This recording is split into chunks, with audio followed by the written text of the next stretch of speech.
আসসালামু আলাইকুম দর্শক, দেখতে পাচ্ছেন আমরা ঘাসের কাটিং করেছি।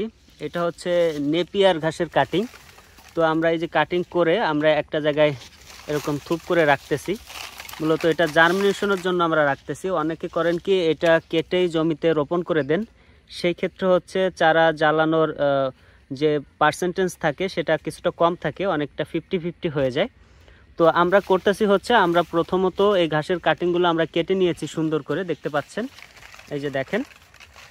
এরপর হচ্ছে আমরা এই ঘাসের কাটিংগুলোতে হালকা করে পানি ছিটিয়ে দিব, সেটা আপনাদেরকে দেখাচ্ছে। এবং ঘাসের কাটিংগুলো যখন কাটবেন তখন এই যে ঘাসের যে এই সাইডটা যেন ফেটে না যায়, অনেক সময় কাটার সময় ফেটে যায়, সেই ক্ষেত্রে কিন্তু ঘাসের জার্মিনেশন হয় না। তো এই যে দেখেন আমরা কাটতেছি। তো এই ঘাসের কাটিংগুলো অনেকটা চিকন চিকন আছে। সেটার কারণ হচ্ছে আমরা যে সময়টাতে ঘাসের কাটিংটা নিয়ে এসেছি, সংগ্রহ করেছি, এই সময়টাতে ঘাসের অনেক সংকট থাকে, যার কারণে হচ্ছে আমরা এরকম চিকনটাই আমরা রোপণ করতেছিলাম। তো আমরা কিছু রোপণ করেছি অলরেডি, সেটার জার্মিনেশন ভালো হয় নাই দেখে আমরা এভাবে করতেছি। তো এটার উপর হচ্ছে এখন আমরা পানি ছিটা দিব। এই যে দেখেন, এটা জার্মিনেশন হতে ইনশাল্লাহ 3-4 দিনের ভিতরে হয়ে যাবে।